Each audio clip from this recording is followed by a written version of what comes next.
কৃতি। সারিকার মতো পেশেন্টদেরকে হ্যান্ডেল করার জন্য ইনি ট্রেনিং নিয়েছেন। এটা তো কৃতি।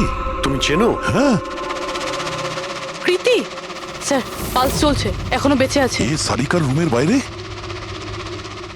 সারিকা, সারিকা। ফ্রেডি, এক্ষুনি অ্যাম্বুলেন্সের ব্যবস্থা করো, একে হসপিটালে পাঠাতে হবে। সারিকা, সারিকা।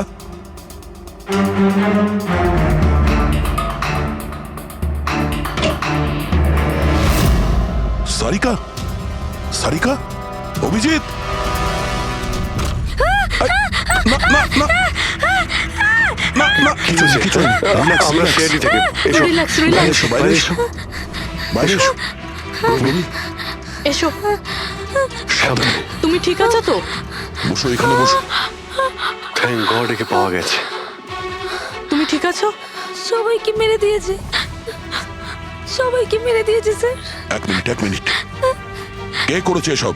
কে ছিল সে? দয়া স্যার, কি হয়েছিল? স্যার সবাইকে মেরে দিয়েছে স্যার, কে? মেরে দিয়েছে। কে? কে মেরেছে? মেরে দিয়েছে স্যার। আমার মনে হয় এক্ষুনি একে হসপিটালে পাঠানো উচিত, ওর মানসিক অবস্থা ঠিক নেই। কোথায় ঠিক হবে? মনে হচ্ছে শক পেয়েছে। রবি, তোলো একে। ওঠো, ওঠো। আমার সাথে এসো।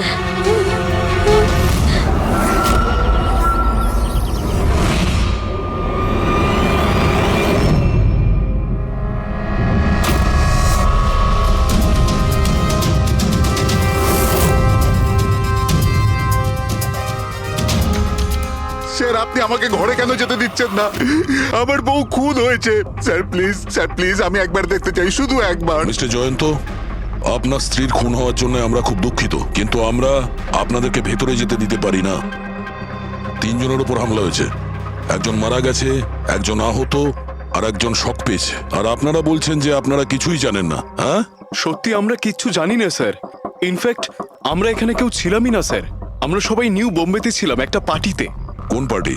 স্যার একটা ফ্রেন্ডের রিসেপশনের পার্টি। তো আপনারা সবাই ওখানে গিয়েছিলেন তো? মানালি। ও বাড়িতে কেন ছিল? স্যার মানালি আমাদের সঙ্গে গিয়েছিল। বাড়িতে শুধু সারিকা আর প্রীতি ছিল, কারণ স্যার সারিকার শরীর খারাপ ছিল। কিন্তু স্যার এই পার্টি থেকে হঠাৎ মানালি কি করে হারিয়ে গেল আমরা কিচ্ছু জানি না স্যার। স্যার, হ্যাঁ পূরবী, স্যার এই দেখুন, এর নখে এবং এর বডিতে অনেক গুঁড়ো চুল পাওয়া গেছে। স্যার এই কাঁচের টুকরোগুলো দেখুন, বেশ মোটা, মনে হচ্ছে কারো চশমার কাজ।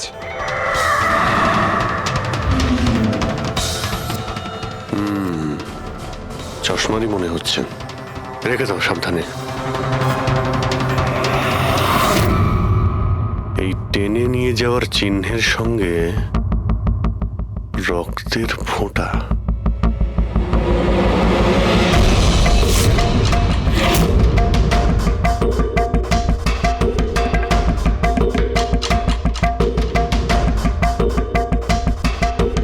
এখানে এতটা রক্ত, মানে এখানে এসে দাঁড়ায় আর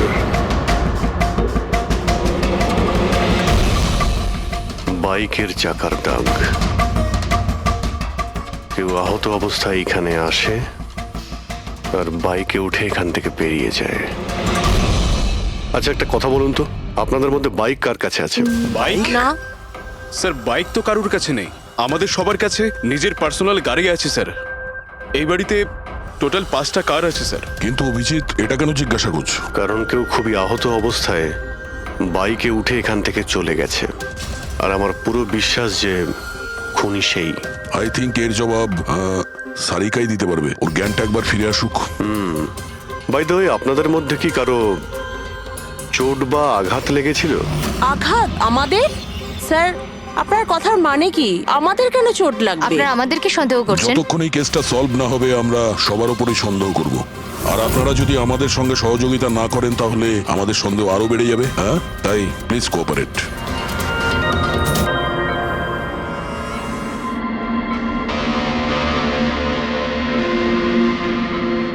সারিকা,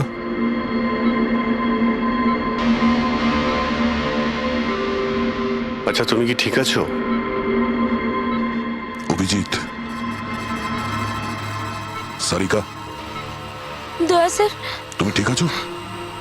স্যার, মানালি বৌদি আর কৃতি স্যার। কৃতি ঠিক আছে, কিন্তু মানালি মারা গেছে। সামলে কৃতি।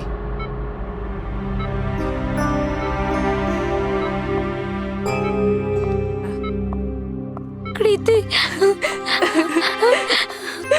কৃতি, তুমি ঠিক আছো তো? I am so glad you okay. Thank God তুমি ঠিক আছো।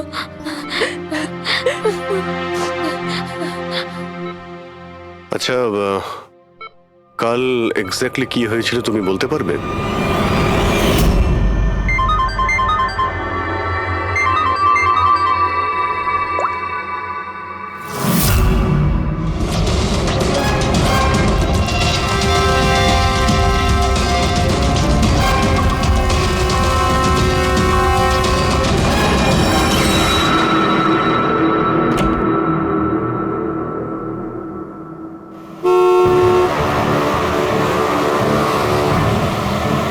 বৌদি,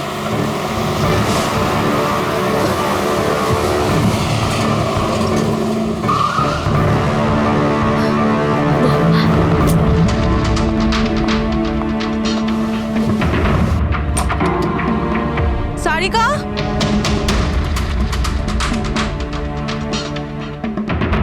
সারিকা, সারিকা কোথায় তুমি? বৌদি, সারিকা, সারিকা।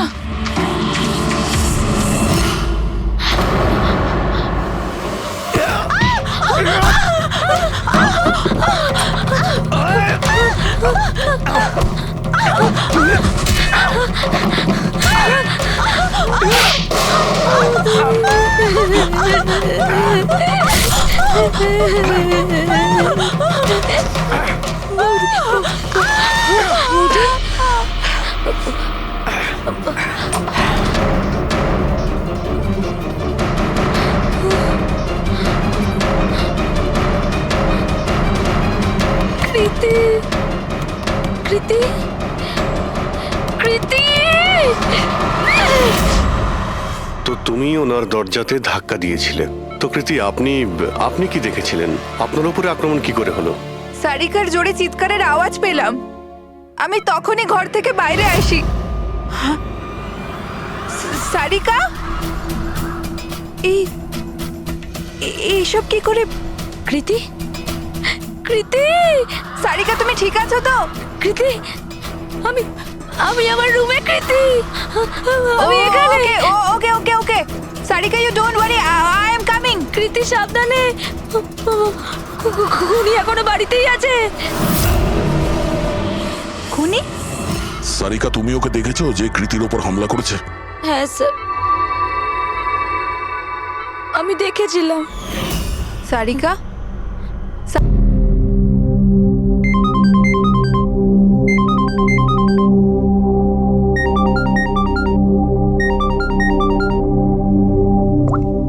হ্যালো।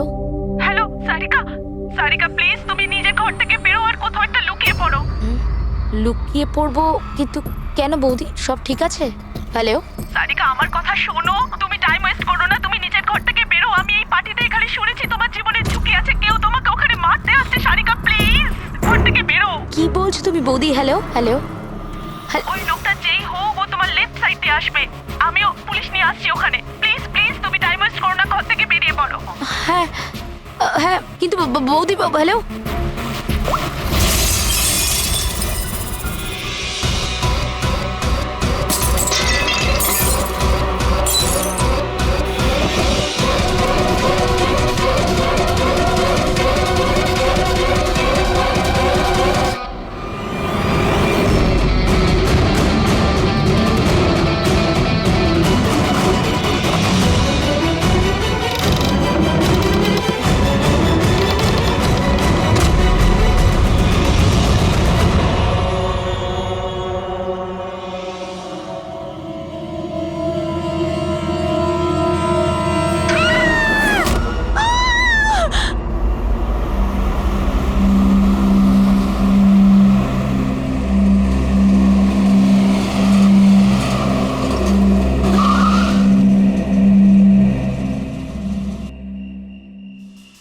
এক তো না বলে চলে গেছে, আর ফোনও তুলছে না। আরে ভাই, এমন কেউ করে নাকি? আরে কমসে কম বলে যাওয়া তো দরকার ছিল। হয়তো কোনো প্রবলেম হবে এই জন্য ধরেনি। তুমি না সব সময় কাম অন, প্রবলেম তো আমাদের হয়েছে, অ্যাটলিস্ট আমাদের বলা দরকার ছিল ওর। আর না তো কি, একদম বাচ্চাদের মতো ব্যবহার, কারো চিন্তাই করে না। সি গাইস লিসেন, প্রথমে ঘরের ভেতর ঢুকে দেখি। এটাও তো হতে পারে যে ঘরের ভেতর রয়েছে। চলো চলো।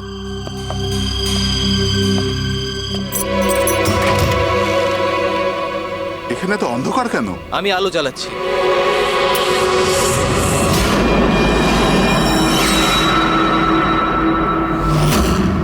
এসব কি? সারিকা, আমার আগে থেকেই মনে হচ্ছিল যে ওই মেয়েটার প্রাণের সংশয় আছে। এই কথাটা আমার হালকাভাবে নেওয়া উচিত হয়নি, ওদের ভরসা করাই উচিত হয়নি। তুমি এত কেন ভয় পাচ্ছ? হয়তো মেয়েটা ঠিকই আছে। তুমি জানো না অভিজিৎ, এই মেয়েটার এমন একটা রোগ আছে যার কারণে যে কোনো সময় ওর জীবন যেতে পারে। কেউ যা খুশি করতে পারে ওর সঙ্গে, কিন্তু ও জানতেই পারবে না। জানতে পারবে না? স্যার, ওকে ঘুমাতে আছে? না, কমায় না, একটা অদ্ভুত রোগ। আমিও এই রোগের ব্যাপারে আগে কখনো শুনিনি। একটা অসুস্থ মেয়েকে তার পরিবারের লোক মারতে কেন চাইবে? যতটা আমি ওদেরকে চিনেছি, আমার মনে হচ্ছে যে ওদের ভাবসাব খুব একটা সুবিধার নয়। সারিকার সঙ্গে আমার কয়েকদিন আগেই দেখা হয়। একদিন আমি অফিস থেকে যখন বাড়ি যাচ্ছিলাম,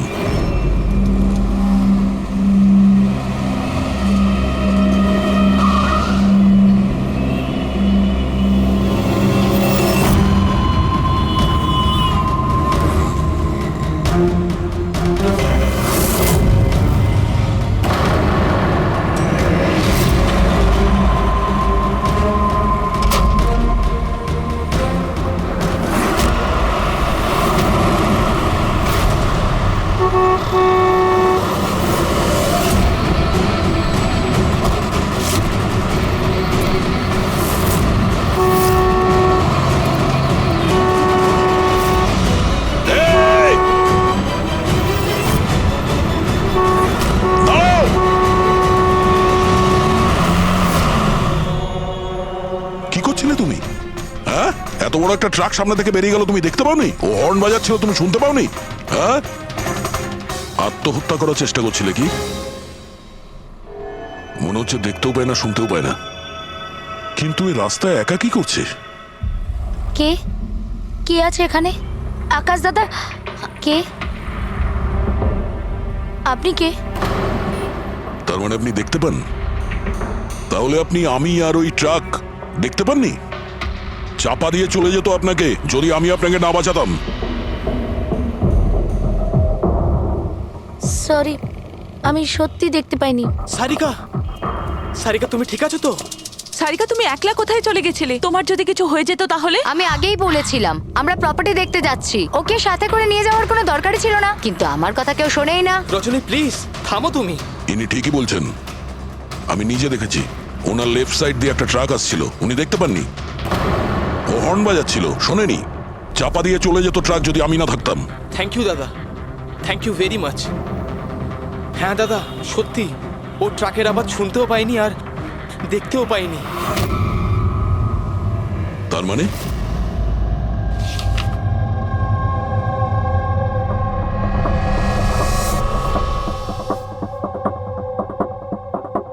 এইসব আপনি, মানে আপনার শুধু জিনিস আর সবার এই ডান দিকটা নজরে আসে না, শুধু বাঁ দিকটা নজরে আসে? হ্যাঁ স্যার। তার মানে এই মুহূর্তে আমি আপনার সামনে আছি, আপনি আমার অর্ধেকটা দেখতে পাচ্ছেন, আমার এই ডান দিকটা আপনি দেখতে পাচ্ছেন না? না স্যার, দেখতে পাই না। আমার যত কাছে কেউ থাকুক না কেন, যদি সে আমার বাঁ দিকে দাঁড়িয়ে থাকে তাহলে না আমি তাকে শুনতে পাই আর না দেখতে পাই স্যার। আমার এই সমস্যাটা রয়েছে স্যার, হেমি স্পেশাল নেগলেক্ট। এই রোগের কারণের জন্য স্যার আমার মাথা লেফট সাইড রেজিস্টার করতে পারে না স্যার, শুধুমাত্র ডান দিকটাই বুঝতে পারি আমি স্যার। সেই জন্য আপনি এইসব পেন্টিংস, এই লোকজন, সবার ডান দিকটাই দেখতে পাই আমি স্যার। তাহলে এই অসুখের কোনো ট্রিটমেন্ট নিশ্চয়ই আছে। আর আপনারা ওনাকে রাস্তায় যেতে দিলেন কি করে? আপনারা তো জানতেন যে ওনার সঙ্গে কি হচ্ছে, তারপরেও যদি কিছু হয়ে যেত ওনার। স্যার আপনি বলুন স্যার, ওর তো নিজের বুদ্ধি ব্যবহার করার দরকার ছিল। ওর কি দরকার ছিল রাস্তায় একা যাবার? আর এ কোনো ছোট বাচ্চা নাকি যে 24 ঘন্টা ওকে নজরে রাখতে হবে? ইনফ্যাক্ট আমরা এর জন্য একটা বেবি সিটার রেখে নিই যে 24 ঘন্টা ওর দিকে নজর রাখবে। এখন এসব বলে কি হবে? হ্যাঁ, ভুল আমাদের হয়েছে, এটা তোমরা মানো আর না মানো আমি মানি। Sir, I am so sorry sir. Sir, এই ভুল আর দ্বিতীয়বার আর হবে না। সারিকা আমার ছোট বোন, আর এর খেয়াল রাখার আমার দায়িত্ব স্যার। কারেক্ট। এরপর থেকে এরকম কোনোদিন হবে না। আর তাছাড়া এখন তোমার ওষুধ খাওয়ার সময় হয়েছে না, চল ওষুধ খাবে। স্যার, এটা তো খুবই ভয়ঙ্কর রোগ। যদি কেউ ওর লেফট সাইডে সোজাসুজি অ্যাটাক করে তাও ও বুঝতে পারবে না। এক্স্যাক্টলি, এই ব্যাপারটাতেই আমার ভয়। এক তো এই অসুখ, তার উপরে কোটি টাকার সম্পত্তির একলা ওয়ারিশও। সারিকার মা বাবা একটা অ্যাক্সিডেন্টে মারা গেছে, সারিকা বেঁচে গেছে, কিন্তু ওর এই হেমি স্পেশাল নেকলেট অসুখ হয়ে গেছে। ওর আশেপাশেও দেখভাল করার জন্য তো অনেক লোক আছে, কিন্তু তার মধ্যে জানি না কতজন আছে যারা সৎভাবে ওর ভালো চায়। এরকম কেন মনে হচ্ছে তোমার? অভিজিৎ, ওই উইল অনুযায়ী সারিকার পরে পুরো সম্পত্তি এই আত্মীয়দেরই পাওয়ার কথা। আর আমার প্রথম থেকেই এদেরকে খুব একটা ভালো লাগছে না। আর এই কিছুদিন আগে আমি ওর বার্থডে পার্টিতে গেছিলাম। চলো সারিকা, এবার কেকটা কাটো। দাদা আর 2 মিনিট ওয়েট করে যাই, দয়া স্যার হয়তো চলে আসবেন। আমি ওনাকেও ইনভাইট করেছি। অন্তত আমাদেরও বলতে পারতে। আরে কে কি বললো না ভাই? Oh I am so sorry, আসতে একটু দেরি হয়ে গেল। Many many happy returns of the day, happy birthday. I will take it, দাও। আপনি আপনাকে ঠিক চিনতে পারলাম না। আমি বলছি, এ হলো কৃতি। সারিকার মতো পেশেন্টদেরকে হ্যান্ডেল করার জন্য ইনি ট্রেনিং নিয়েছেন, আর আমি ইনাকে 24 ঘন্টা সারিকার সাথে থাকার জন্য অ্যাপয়েন্ট করেছি। আশা করি আপনি সারিকাকে নিয়ে আর চিন্তিত হবেন না। একদম। আর আমাদেরও মনে হয় যে কৃতি থাকলে সারিকা সেফ থাকবে। অ্যাবসলিউটলি। আমারই ভুল হয়েছে, শুধু আমার ভুল। আমার সারিকাকে ওদের ভরসায় ছাড়া উচিত হয়নি। আমার মেরে দিয়েছে হয়তো ওরা ওকে। বাড়ি এসে গেছে।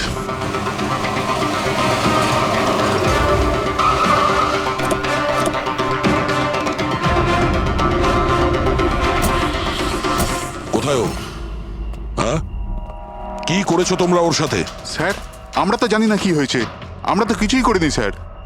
1 মিনিট, কি হয়েছে কি এখানে? স্যার, ড্রয়িং রুমের অবস্থা দেখে আমরা এতটাই ভয় পেয়ে গেছি যে আমরা ভিতরে যাইনি। আগে এটা বলো, সারিকা কোথায়? স্যার, আমরা কিচ্ছু জানি না, আমরা কিচ্ছু দেখিনি স্যার। আমরা এইসব দেখে ঘাবড়ে গিয়েছিলাম আর সোজা আপনাকে ফোন করেছিলাম। ঠিক আছে, আমরা দেখে নিচ্ছি। পঙ্কজ, এদের সবার স্টেটমেন্ট রেকর্ড করো, আর কাউকে ভিতরে আসতে দেবে না।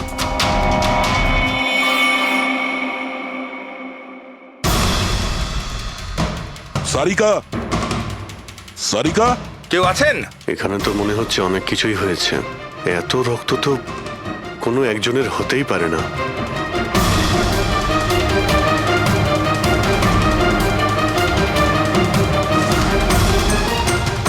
স্যার, হ্যাঁ, স্যার এই দেখুন, কেউ লুটপাট করার জন্য ঢুকেছিল কিন্তু টাকা নিয়ে বেরোতে পারেনি। যেই ওকে বাধা দেওয়ার চেষ্টা করেছিল তার উপরেই আক্রমণ করে। স্যার, লাশ। সারিকা?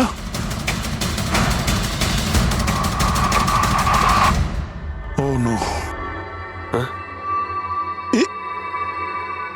মানালি তো এরপর থেকে এরকম কোনোদিন হবে না। আর তাছাড়া এখন তোমার ওষুধ খাওয়ার সময় হয়েছে না।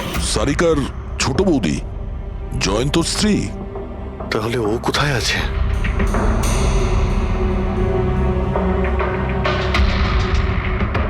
ও নো। দয়া, সারিকা।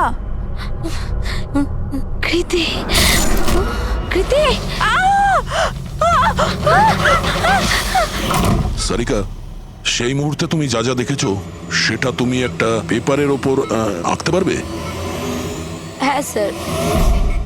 যখন আমি ওনাকে মানালি বৌদির পেছনে দেখেছিলাম তখন খুব ভয় পেয়ে গেছিলাম। আমি শুধু ওই মুখটার একটা ঝলক দেখতে পেয়েছিলাম স্যার। যখন আমি আবার দেখি তো তখন আমি শুধু হাতটুকু দেখতে পাই। কৃতি আমার দিকে আসছিল আর তারপর পিছন থেকে হাত এলো, ওই হাতটা ওর ওপর হামলা করলো।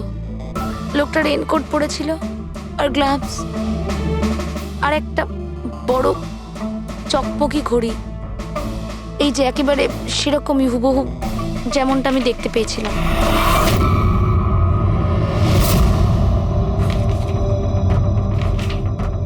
আই হোপ এই অর্ধেক ছবিগুলো দিয়ে আপনারা কিছু উপকার পেয়ে যাবেন হয়তো। চিন্তা করো না, এই অসম্পূর্ণ ছবিটা আমরা কমপ্লিট করব। ফেডরিক, মনোহরের কাছে এই পেন্টিং গুলো নিয়ে যাও আর বলো যে এই স্কেচ যেন কমপ্লিট করে।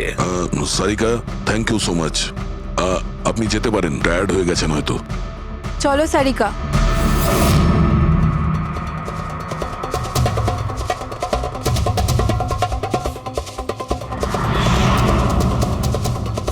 এই লোকটাকে তো আগে কখনো দেখিনি স্যার। হতে পারে শুধু এই কাজের জন্যই হায়ার করা হয়েছিল। আর ঠিক সময়ে মানালি ওর প্ল্যানটা ভেস্তে দিল। খুব মন দিয়ে দেখো এই স্কেচটা। এটা সেই লোকটার ছবি যে মানালিকে খুন করেছিল। আপনারা কি একে কোনোদিন দেখেছেন? আমি তো বুঝতেই পারছি না আমাদের কেন সন্দেহ করা হচ্ছে। এক্স্যাক্টলি, আমরা সবাই সারিকার আপনজন, আর আজ আমরা বিজনেসের সব কাজ ছেড়ে এখানে এসেছি শুধুমাত্র সারিকার জন্য। আর আপনাদের মনে হচ্ছে আমরা ওকে মারতে চাইছি? স্যার যে মারা গেছে ও আমার বউ স্যার, আর সারিকা আমার বোনের মতো। স্যার আমি যখন খুব ছোট ছিলাম আমার বাবা মা মারা গিয়েছিল। সারিকার বাবা মাই আমাকে আদর যত্ন করে বড় করে তুলেছে। আমি আজ যা কিছু হয়েছি ওনাদের দুজনের জন্যই হয়েছি। আর স্যার, আমি সারিকাকে আমার নিজের প্রাণের চেয়েও বেশি ভালোবাসি। এক্স্যাক্টলি, এক তো আমরা ওর জন্য নার্স রাখলাম আর আপনারা সবাই আমাদেরকেই সন্দেহ করছেন। হ্যাঁ, সন্দেহ করছি তোমাদের সবাইকে। আমি নিজের চোখে দেখেছি কতটা ভালোবাসো তোমরা ওকে। আপনারা সবাই ভালোভাবেই জানেন যদি ওই বেচারির কিছু হয় তাহলে ওর কয়েকশো কোটি টাকার সম্পত্তির তোমাদের সবার মধ্যে ভাগ হবে। ওকে বাড়িতে রেখে তোমরা সবাই পার্টিতে গিয়েছিলে। ওখানে মালিনী কোনো কথা শুনেছিল যে কোনো খুনি ওকে মারতে চলেছে। মালিনী কাউকে কিছু না বলেই নিজে ওকে সাবধান করে আর চলে যায় সেখানে যেখানে খুনি মানালিকে মেরে ফেলে। আর যদিও পার্টিতে এই কথাটা শুনে থাকে তাহলে আপনাদের মধ্যে কেউ হবে? কেউ না? ঠিক আছে,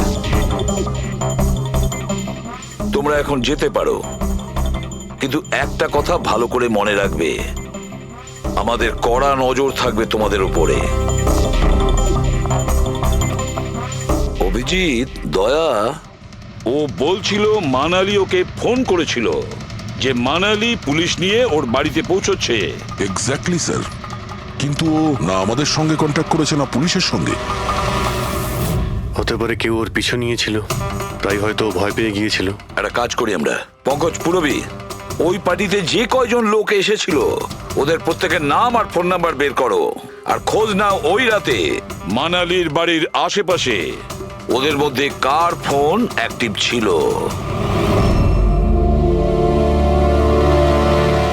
স্যার, হ্যাঁ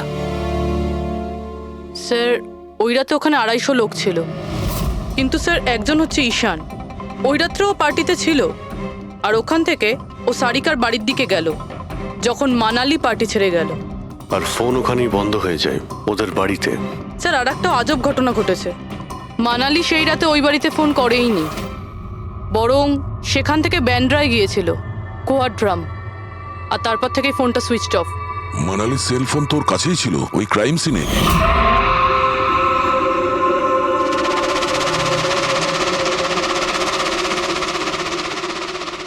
সুইচ অফ? আচ্ছা, এমনটা নয় তো যে ওই ফোনটা আসলে ঈশানের ফোন, ভুল করে ওখানে পড়ে গিয়েছিল? মানে ঈশান সেই রাতে সারিকা ভিলা এসেছিল। ডাকো ঈশানকে বিউরোতে। স্যার, আমি করেছিটা কি? আমাকে এখানে কেন ডাকা হয়েছে? ঈশান, একটু আপনার চশমাটা খুলবেন? চশমা স্যার, এটা তো উইদাউট নাম্বারের চশমা, এটা তো আমি রেগুলার পড়ি না। ডক্টর সালুকের কাছে নিয়ে যাও এটা। স্যার আমাকে এটা তো বলুন, আমি করেছিটা কি? আমরা আপনাকে এখানে মানালি মার্ডার কেসের ব্যাপারে ডেকেছি। ক্রাইম সিনে আমরা চশমার ভাঙা কাঁচ পেয়েছি। আপনার চশমাটাকে ওই কাঁচের সঙ্গে ম্যাচ করিয়ে দেখব। কিন্তু স্যার আমি তো ওই জায়গায় যাইনি। যদি তুমি নাই গিয়ে থাকো তাহলে তোমার ফোন ওখানে ওই ভিলাতে কি করছিল? আর মানালির ফোন তোমার বাড়িতে মান্দ্রাতে কিভাবে পৌঁছলো? ওই স্যার পার্টিতে আমাদের ফোন এক্সচেঞ্জ হয়ে গেছিল, কারণ আমাদের ফোন দুটো এক। কি হলো মানালি ম্যাডাম, আপনাকে চিন্তিত মনে হচ্ছে? চিন্তিত আমি? না তো, আসলে আমি ওই জয়ন্ত আর আকাশকে খুঁজছিলাম। আপনি ওদের কোথাও দেখেছেন? হ্যাঁ, ওরা দুজন ভেতরেই হবে। আসলে কি হয়েছে, এত চেঁচামেচি আর এই ডিস্কোতে আমি কিছু বুঝেই উঠতে পারছি না। আপনি প্লিজ আমাকে একটু হেল্প করে দেবেন ওদের খুঁজে পেতে? আমি ওদের ভেতর থেকে আপনার কাছে পাঠাচ্ছি।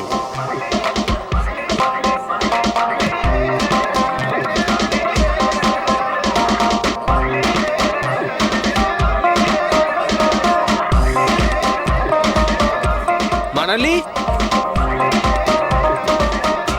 ঈশান, তুমি তো বলছিলে মানালি খুঁজছে আমাদের। কোথায় মানালি? আরে এক্ষুনি তো এখানেই ছিলেন মানালি, কি জানি কোথায় চলে গেলেন। ওই দিকটায় কি দেখি, চলো। স্যার আমার ফোন সুইচ অফ ছিল, এই জন্য আমি মানালিকে বলতে পারি। সেই কারণে মানালি পুলিশকে ফোন করতে পারেনি।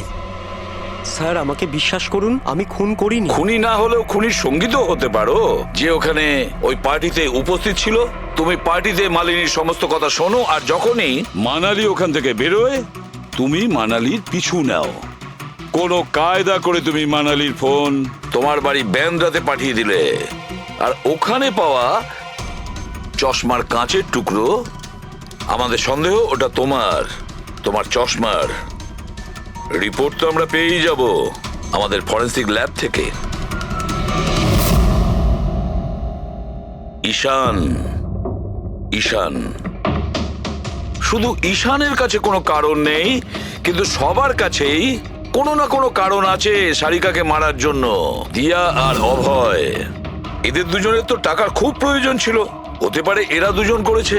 আর এদের প্রত্যেকের কাছে একটাই অজুহাত আছে, যে ওরা রিসেপশনের পার্টিতে ছিল। স্যার এরা সবাই ওই রিসেপশন পার্টিতে প্রেজেন্ট ছিল, কিন্তু কোনো একজন খুনিকে ফোন করে সারিকা ভিলায় যেতে বলেছিল লেফট দিয়ে, যাতে সারিকা কিছু বুঝতে না পারে।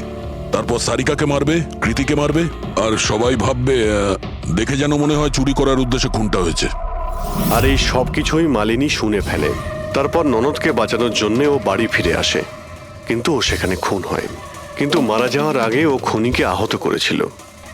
খুনি যাওয়ার সময় কৃতির উপরে হামলা করে, লুটের মাল আরো ননদকে ফেলে তারপরে সে বাইকে করে পালিয়ে যায়।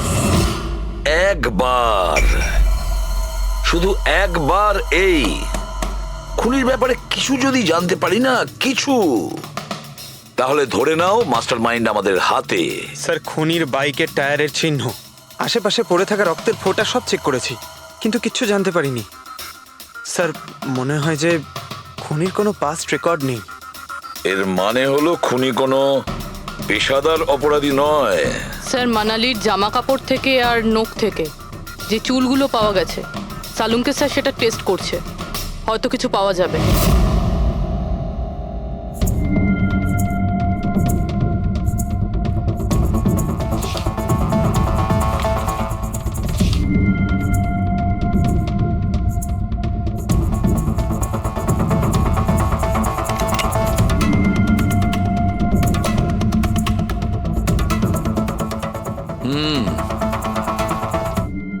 আমার আন্দাজ একদম ঠিক ছিল, এবার শুধু ডিএনএ রিপোর্টটা দরকার।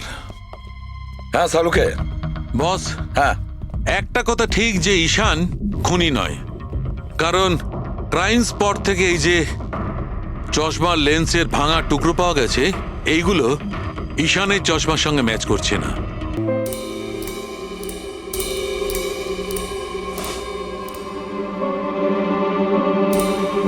এই দেখতে পাচ্ছ, বাঁ হাতে ঘড়ি। হ্যাঁ, তাহলে স্যার যদি বিমল বাঁ হাতে ঘড়ি পরতো, তাহলে ও কি করে বলল যে ডান হাতে ঘড়ি পরা ছিল? হাতে পার্টিতে মানালি কেউ সারিকাকে খুন করবে সেই আলোচনা শুনে ফেলে, তখন মানালি ঈশানের কাছে সাহায্য চায়, ওকে বলে যে জয়ন্ত আর আকাশকে ওখানে পাঠিয়ে দিতে। এর মানে আকাশ আর জয়ন্ত দুজনেই নির্দোষ। বাকি রইল এই তিনজন, রজনী, অভয় আর দিয়া। ওই খুনের মাস্টারমাইন্ড এই তিনজনের মধ্যেই কেউ হবে। আচ্ছা স্যার, ওই কলের অন্যদিকে কে ছিল? স্যার ওই বিমল হতে পারে। না স্যার, আমি বিমলের ফোন রেকর্ড চেক করেছি। ওই রাত্রে ওদের মধ্যে কেউই বিমলকে ফোন করেনি। তাহলে অপর প্রান্তে কে ছিল সেদিন? ল্যান্ডলাইন? আচ্ছা, ওদের বাড়ির ল্যান্ডলাইন ফোন? হ্যাঁ, হতে পারে। ফ্রেডি, পঙ্কজ, একটু খোঁজ নিয়ে দেখো তো 11টার আশেপাশে ওদের ল্যান্ডলাইনে কেউ ফোন করেছিল কিনা। ওই মেয়েটার কথা অনুযায়ী খুনি ডান হাতে ঘড়ি পড়েছিল, যেখানে বিমল বাঁ হাতে ঘড়ি পড়েছিল। আরও এটাও বলেছিল যে খুনি যে রেনকোট পরেছিল সেটা ব্লু কালারের ছিল, কিন্তু আমরা বিমলের বাড়ি থেকে যে রেনকোট পেয়েছি সেটা কালো ছিল। হতে পারে সারিকা কিছু ভুল করেছিল, ঠিকমতো দেখতে পাইনি ও। স্যার, স্যার ওই রাতে 11:30টার সময় ওই বাড়িতে কেউ ফোন করেছিল। কে ফোন করেছিল? আপনারা সত্যি বলছেন এই সব কিছুর পেছনে আমার নিজের লোকের হাত আছে? একটু অপেক্ষা করুন, সব জানতে পারবেন। স্যার, আপনারা আবার কেন খোঁজ খবর নিচ্ছেন? একবার তো খোঁজ খবর নিয়েছেন। সেদিন প্রমাণ একত্রিত করার জন্য আর আজ কেস ক্লোজ করার জন্য। আপনি একটু অপেক্ষা করুন, এখনই সবকিছু জানতে পেরে যাবেন। স্যার, পেয়ে গেছি। কিন্তু এটা তো সেই রেনকোটটাই যেটা ওই খুনি পড়েছিল। এখানে কি করে এলো? বলছি, তুমি বলেছিলে যে মানালি তোমাকে দৌড়ে এইখানে বাঁচাতে এসেছিল, কারণ ও ওখানে পার্টিতে শুনেছিল যে কেউ তোমাকে খুন করতে চায়। কিন্তু সে খুনি ছিল না, সেই ছিল যে এই পুরো প্ল্যানটা করেছিল। আর যার সঙ্গে ওর ফোনে কথা হয় সেও কিন্তু খুনি নয়, অন্য কেউ ছিল। সেই সময় এই বাড়িতেই সে তোমার সঙ্গে উপস্থিত ছিল। বাড়িতে? ওই সময় আমার সাথে কৃতি, কারেক্ট? এটা পুরো প্ল্যান ছিল। খুনি কাজ ভেঙে বাড়ির ভেতরে ঢোকে, কিন্তু গন্ডগোল তখন হলো যখন ও মানালিকে মারল সারিকা ভেবে। মানালি তো মারা গেল, কিন্তু মরার আগে ও খুনিকে এতটাই আহত করে দিয়েছিল যে খুনি এখানে সারিকাকে মারার জন্য দাঁড়ায়নি, পালিয়ে গেছে। স্যার, স্যার 1 মিনিট, যদি খুনি পালিয়ে গেল তাহলে কৃতিকে কে মারলো? কারণ সারিকা নিজের চোখে কৃতির ওপর হামলা হতে দেখেছে। হ্যাঁ, আমি দেখেছিলাম। ওই হাতটা এলো আর ও কৃতির ওপর হামলা করেছিল। হামলা তো হয়েছে, কিন্তু করলোটা কে?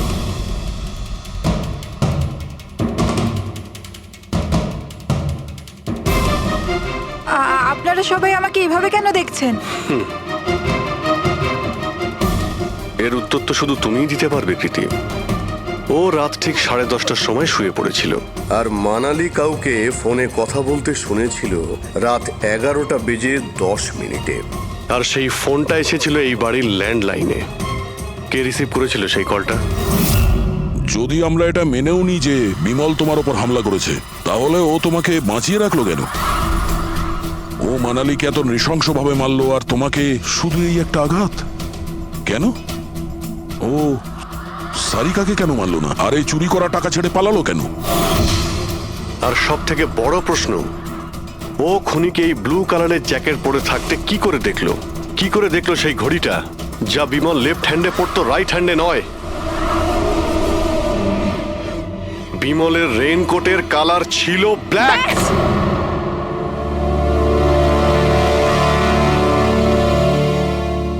ঠিক চিনেছেন আপনারা। ওই হামলা আমি নিজেই করেছিলাম।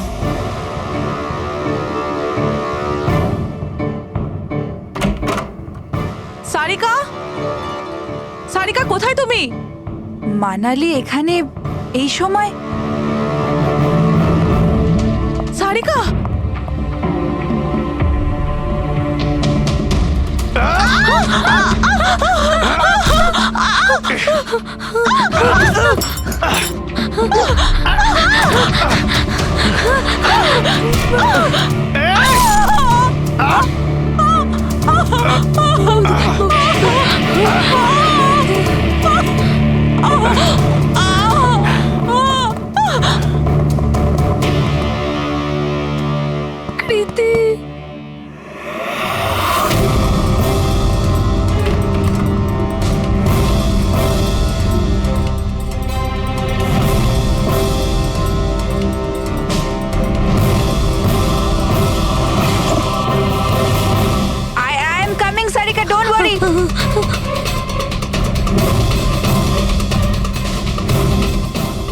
দিদি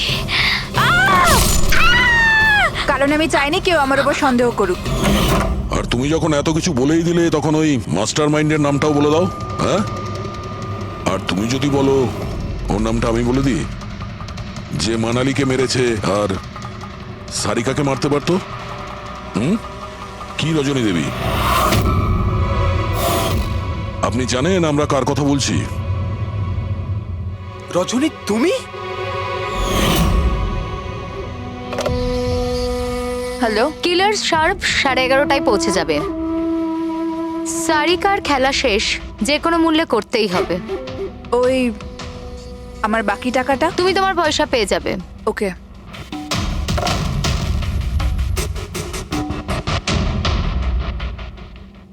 রজনী, তোমার জন্য আমি আমার বউকে। আমার পয়সার দরকার ছিল।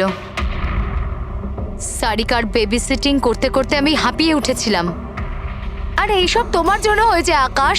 তোমার জন্য আমরা সবাই সারিকার আয়া হয়েছিলাম। আমাকে আমার জীবন যাপন করতে হতো আগের মতো। এই জন্য আমি প্ল্যান করেছিলাম আর কৃতিকে বাড়িতে নিয়ে এসেছিলাম। পার্টিতে যাওয়াও আগে থেকেই ঠিক ছিল, যাতে আমি সময় পাই প্ল্যান করার। সব ঠিক চলছিল, শুধু বিমলের ব্যাপারে একটু ভুল হয়ে গেল। না হলে এত কিছু হয়ে যাওয়ার পরেও দেখছি তোমার কোনো অনুতাপ নেই, বরং নিজের প্ল্যান নিয়ে গর্ব করছো। তুমি অনেক সময় পাবে নিজের প্ল্যানের ভুল ত্রুটি ধরার, কারণ তোমার এই বাকি জীবন এবার তোমাকে জেলের মধ্যে বসেই কাটাতে হবে।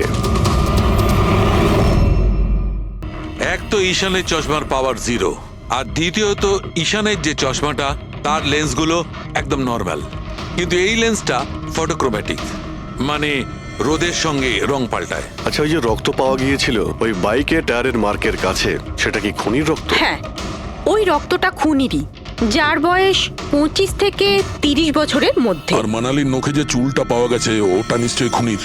আসলে বস, হাতাহাতি করবার সময় চুল গোড়া থেকে উপড়ে আসে, অথচ এই যে চুলটা এটা উপড়ে আসেনি, কাটা হয়েছে। আর এইটা দেখো স্ক্রিনে, যতগুলো চুল আছে সব আলাদা আলাদা রকমের। কোনো চুল সিধে, কোনোটা কোঁকড়ানো, আর ওগুলো রং দেখো, প্রত্যেকটা চুলের রং আলাদা। কোনোটা কালো, কোনোটা ব্রাউন, কোনোটা ডার্ক ব্রাউন, আর ওই গোল্ডেনও আছে। এই চুলগুলো একটা লোকের হতেই পারে না। আলাদা আলাদা লোকের চুল? হ্যাঁ দয়া, এই চুল থেকে আমরা বিভিন্ন ধরনের কেমিক্যাল পেয়েছি, যেমন হচ্ছে কেরাটিন, ফিফটাইন, আর অনেক কিছু। আমার মনে হচ্ছে না যে এই চুলগুলো কোনো একজন লোকের মাথার চুল। Hello, oh good, very good, thank you very much, good news, bye. DNA টেস্টের রিপোর্ট, এই রিপোর্ট এই বিষয়টা কনফার্ম করছে যে এই যে চুলগুলো সেগুলো কোনো একজন ব্যক্তির চুল নয়। যে লোকটার ড্রেসের ওপর আলাদা আলাদা চুল আছে, আলাদা আলাদা লোকের কাটা চুল, সেই লোক কোনো বড় সেলুনে কাজ করে, হেয়ার স্টাইলিস্টের।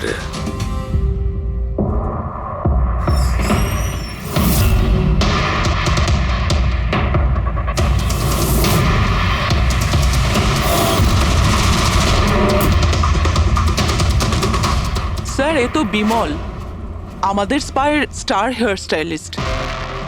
স্যার, এখানে যেই আসুক না কেন সবাই ওর কাছেই হেয়ার স্টাইল করতে চাইতো। কিন্তু স্যার, এই কিছুদিন ধরেই হলো এই টাকা পয়সা নিয়ে ভীষণ চিন্তিত থাকতো। এর জুয়া খেলার খুব অভ্যাস ছিল। কিন্তু স্যার, এ খুন করবে এটা স্যার আমি একদম ভাবতেই পারছি না। যাই হোক, এখনো কোথায় আছে বলতে স্যার, পারবেন? একে এখন কোথায় পাবেন এটা আমি বলতে পারবো না, তবে কিছুদিন যাবত এখানেও কাজে আসছে না, আর নাও ও আমার ফোন তুলছে। আপনি ওর ফোন নাম্বার আর অ্যাড্রেসটা দিন আমাদের। হ্যাঁ স্যার, আমি এখনই আনছি।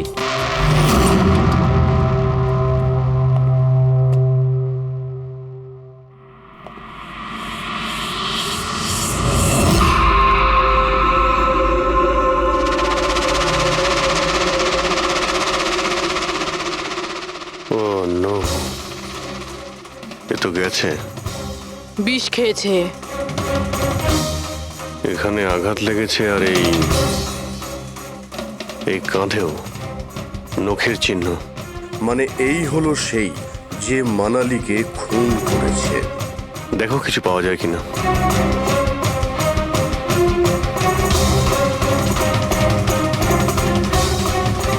স্যার, হ্যাঁ, আমি বিমলের বাইকটা চেক করলাম স্যার। বাইকটার হ্যান্ডেলে শুকিয়ে যাওয়া রক্ত আর কাঁদালে আই অ্যাম শিওর স্যার এগুলো ওই বাড়িটার ব্যাকইয়ার্ড থেকেই লেগেছে।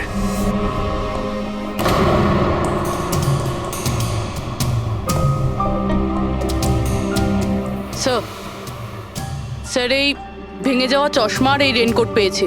রেনকোটে রক্ত লেগে আছে।